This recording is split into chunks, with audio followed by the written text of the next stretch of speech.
Bulan Ramadan adalah bulan Al-Quran, Syahrul Quran. Karena di bulan ini Allah menurunkan Al-Quran untuk pertama kalinya kepada Rasulullah Muhammad SAW. Salah satu tujuan diturunkannya Al-Quran adalah untuk menjadi petunjuk bagi seluruh manusia. Hudan linnas.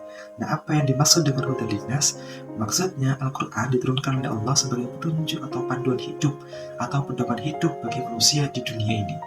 Allah menurunkan Al-Quran sebagai petunjuk karena Allah Maha mengetahui bahwa manusia bersifat lemah, serba berkekurangan. Jika manusia dibiarkan hidup tanpa petunjuk, maka pasti akan tersesat dari jalan kebenaran.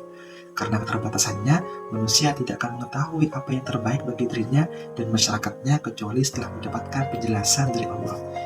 Jika aturan hidup diserahkan kepada manusia, maka akan terjadi pertentangan, perselisihan, dan perbedaan antara satu manusia dengan yang lainnya.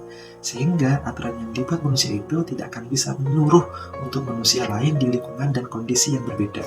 Nah, ketika manusia menentukan aturan hidupnya sendiri, maka akan terjadi bias lingkungan di mana manusia berada. Berbeda ketika aturan itu berasal dari Allah SWT, pencipta manusia yang mengetahui keadaan, kebutuhan, dan sifat-sifat manusia. Maka aturan itu pasti akan bisa menyentuh semua manusia. Dengan demikian, aturan yang paling baik itu adalah aturan yang berasal dari Allah SWT. Sebagaimana Allah berfirman, Qul innal huda hudallah. Katakanlah, sungguhnya petunjuk yang sebenarnya hanyalah petunjuk Allah. Al-Quran sebagai petunjuk Allah adalah petunjuk yang paripurna, berbeda dengan petunjuk-petunjuk sebelumnya. Jika petunjuk sebelumnya masih terikat dengan dimensi ruang dan waktu, maka petunjuk Al-Quran adalah petunjuk yang berlaku bagi seluruh manusia dunia ini dengan tidak memperhatikan perbedaan situasi dan kondisi. Jika petunjuk sebelum Al-Quran adalah petunjuk yang bersifat parsial, maka petunjuk Al-Quran adalah petunjuk yang bersifat universal. Allah SWT berfirman, Inna hadal Qur'ana yahdi lillati hi aqwam. Sungguhnya Al-Quran ini memberi petunjuk kepada jalan kehidupan yang lebih lurus. Islam telah menetapkan bahwa petunjuk Al-Quran tidak bisa dirasakan nyata dalam kehidupannya jika Al-Quran hanya sebatas dibaca dan dikaji tanpa diamalkan. Dengan kata lain, jika umat Islam hanya mengambil nahiyah ruhiyah atau aspek spiritual dari Al-Quran, maka keberadaan Al-Quran sebagai petunjuk tidak akan terasa nyata dalam kehidupan. Petunjuk Al-Quran baru akan terasa dan nyata jika Al-Quran dijadikan sebagai sumber undang-undang resmi dalam kehidupan. Inilah yang disebut nahiyah sia-sia atau aspek politik di dalam Al-Quran. Di bulan diturunkannya Al-Quran ini, marilah kita bertanya kepada diri kita, sudahkah kita menjadikan Al-Quran sebagai satu-satunya petunjuk dalam hidup kita? Sudahkah kita berupaya mengamalkan Al-Quran dalam kehidupan nyata? Allah Subhanahu wa taala berfirman, Alladzina atainahumul kitaba yatlunahu haqqa tilawatihi ulaika yu'minuna bihi wa may yakfur bihi fa ulaika humul khasirun. Orang-orang yang telah kami berikan kepada mereka Alkitab, mereka membacanya dengan sebenar-benarnya. Mereka itu benar-benar mengimaninya.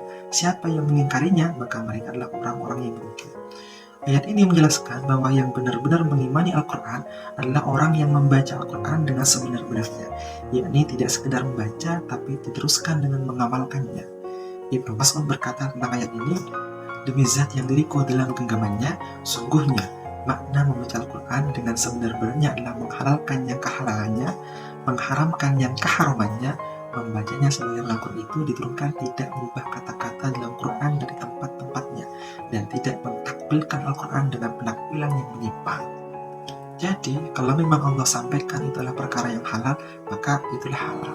Sebaliknya, jika Allah menyampaikan itulah perkara yang haram, maka itulah yang haram. Jadi kalau misalkan khamr itu adalah perkara yang haram, maka jelas keharamannya tidak boleh diperjualbelikan. Termasuk dengan zina, kalau zina itu perkara yang haram, maka seharusnya diharamkan, tidak diperbolehkan, bukan malah difasilitasi perzinahan itu. Termasuk juga riba, jika riba itu memang Allah haramkan, maka seharusnya kehidupan kita itu tidak boleh ada yang namanya riba, bukan malah difasilitasi yang namanya riba itu. Dan begitulah seterusnya. Wallahu a'lam bishawab.